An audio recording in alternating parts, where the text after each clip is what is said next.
What's going on, my friends? SeanPierceJohnson here, and welcome to this week's episode of Stompbox Saturday. Hope you guys had an awesome week and are ready for a spectacular weekend. I know I am, because today on the Stompin' Block, we have the Bax Bangeetar Preamp by Orange Amplifiers. Shakespeare once said, "What's in a name?" And this definitely has one of the strangest names for a pedal I've ever come across. So let's break it down a little bit. Start with the strange part first, the Bangeetar.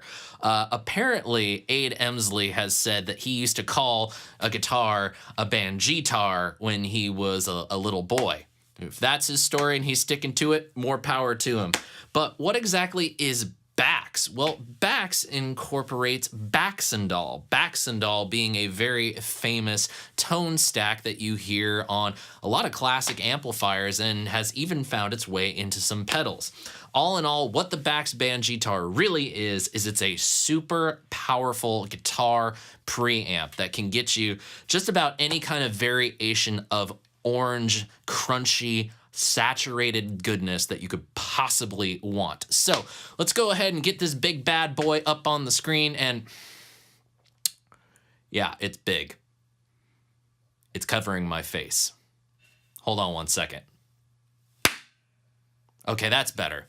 Now you can see me and we can talk. It's big. It's got 2 foot switches, a master bypass on the right-hand side with a blue LED, and an independent boost circuit, which is only operational when the Bax Bangeetar is on. That kind of gives a little bit more of a saturation boost and a little bit more level boost on the left side with the green LED. We have a nifty little roll bar here so that when you're stepping on the foot switches with your size 12 foot, you're not going to knock your knobs. You're not going to ruin your precious settings, if you will. And then we have 7 knobs up at the top of the pedal here. So let's take a look at what those controls are. Starting from the right, it seems logical to me: volume, gain, bottom, top, bass, and treble. But it's these 3 knobs at the top that are really the ones that interest me. It is the fully parametric mid-range control. You can boost or cut the mid-range frequency. You have the frequency knob, which allows you to select the frequency of the mid-range that you're boosting or cutting, which goes between 140 hertz when you have it full counterclockwise all the way up to 7.6K. So it's kind of, you're probably thinking to yourself, well, isn't that bass and isn't that treble? Well, there's a little bit of crossover with low mid and high mid there that gets into all kinds of EQ nerdery that we don't even need to worry about here. I mean, if you want to worry about it, I'll talk about it. Some of you probably want me to talk about it, so I'll talk about it. And then the Q control. Now, this is really where parametric mid-range becomes or parametric EQ in general, just becomes a very powerful tool. The shape with which a parametric EQ boosts and cuts is sort of a bell curve. It has a rise and a lump and a dip, kind of like a valley, peaks and valleys kind of thing. And you can adjust the Q, the size of the range of frequencies that you are boosting or cutting. So you can thin it out so that you can really fine tune and just really dial out that one specific frequency range. Or you can make it wide and you can adjust more of the surrounding frequencies so that you get a little bit of dip of something above and something below. It's a very, very powerful thing that really I've not encountered on many guitar pedals, but the Bax Bangeetar, it has it. Now that we've talked about the parametric mid-range, let's move on and talk about how you can chase your tone with the Bax Bangeetar.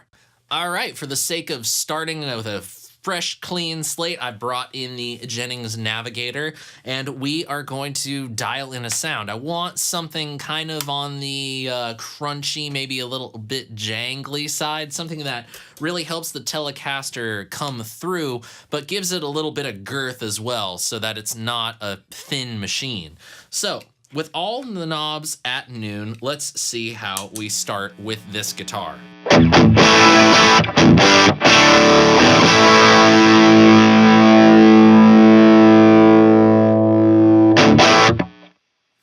So what we're going to do now is we're going to set our baseline tone with the gain, the bottom, and the top knobs. So I want maybe just a little bit less gain.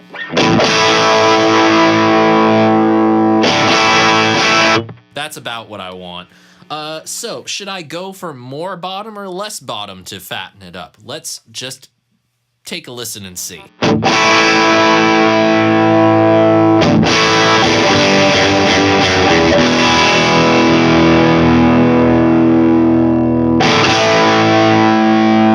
To me, that more feels like the bottom that you'd feel and not necessarily hear. And I want it to be a bit meatier sound and not too articulate. So maybe I'll just go ahead and leave it right there so that it's something when I go chugga chugga on the low strings, it shakes the floor a little bit, which is kind of a nice feeling. Now, with the top, maybe we should shave some off.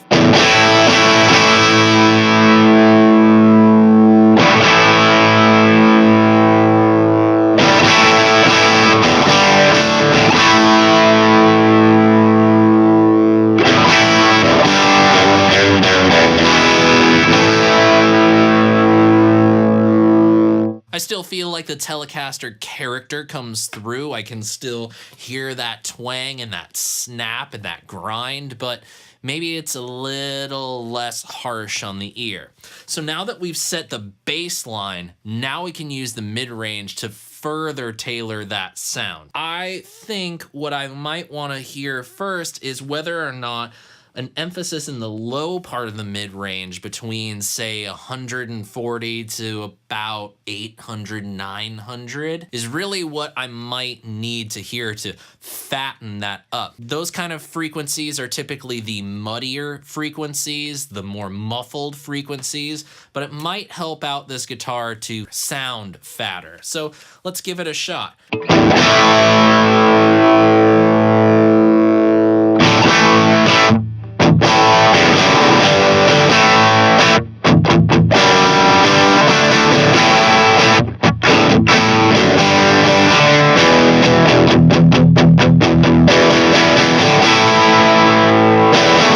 That certainly sounds like it's making things fuller. It almost takes what I'm hearing coming into my ears and takes that one microphone and makes it feel like it's through a bigger cab. So that might be an interesting route to go.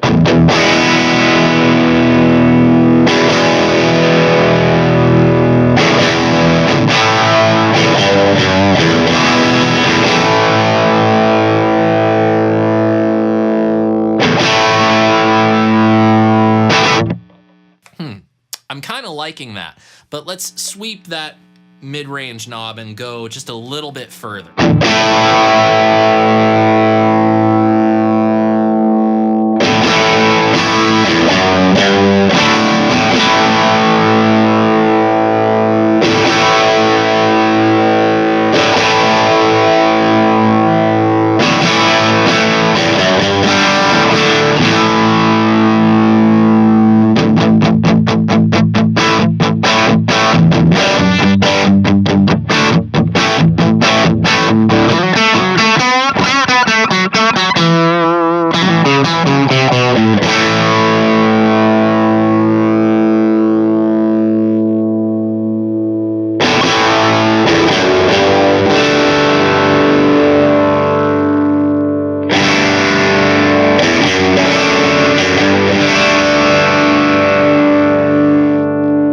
Maybe I should just let the bottom do the bulk of the work and I should go for a high mid emphasis so I get some extra chime out of it.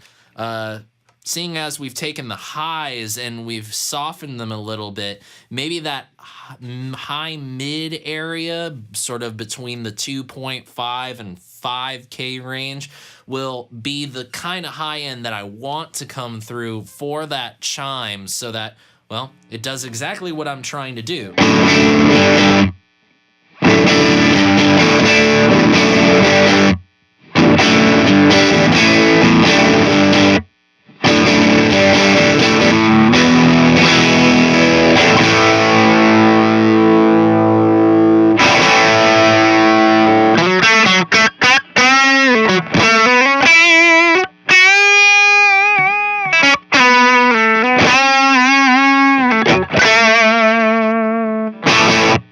kinda liking that.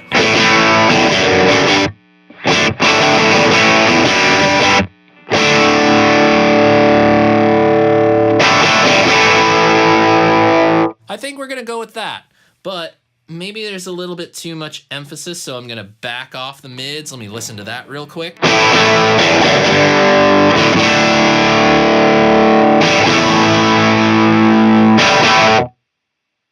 All right. I think that's doing what I want it to do. So now that we've got the general idea of what our mid-range frequency is doing, now we adjust the Q. Let's first go ahead and listen to affecting a wide variety by going full clockwise.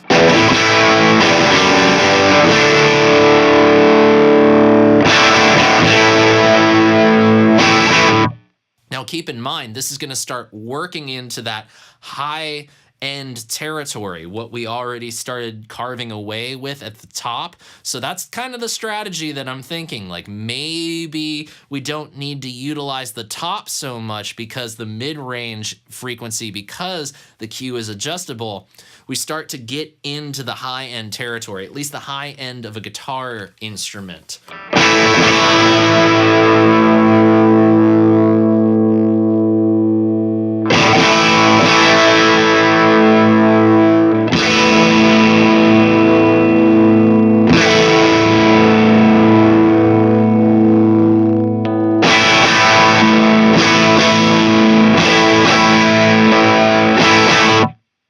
I think that's what we're going to be doing.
I like that a lot. And hey, you're doing something completely different than you thought at the outset.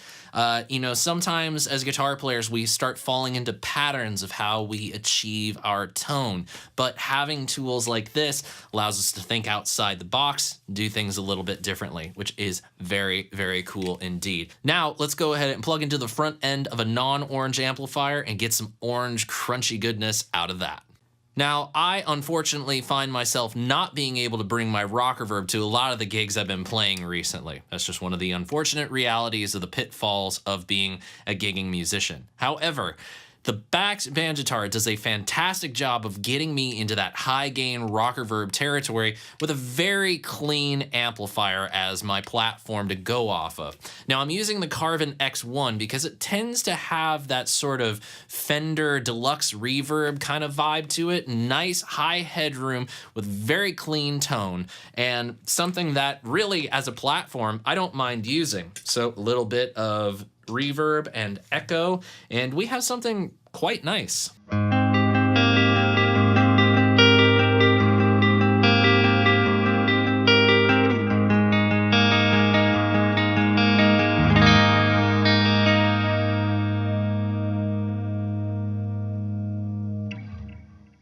Which, hey, for that kind of thing, it works very well. But you know what? Every now and again, I'm going to be riffing. I'm going to do a high gain thing, and I need that sound. I need something that's going to coax that aggression out of me. Well, how's about this?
Yeah!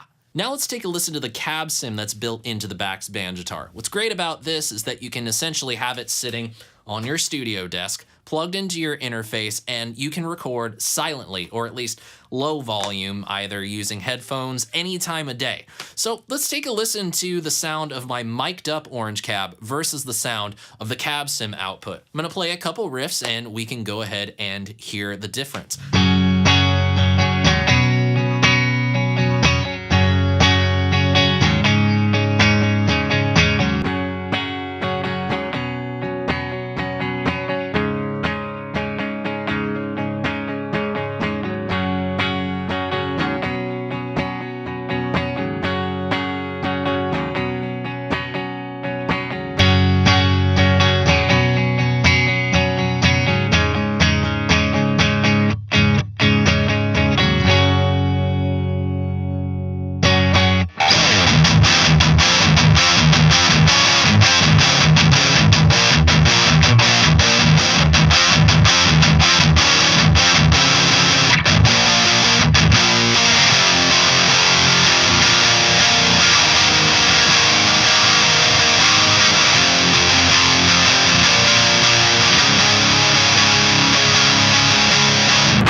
And there you have it, my friends. That is just a little taste of what the Bax Bangeetar is capable of. Trust me when I say there is a lot more to this because of that mid-range frequency, that parametric mid-range. We can get just about any kind of orange amp flavored sound that we want.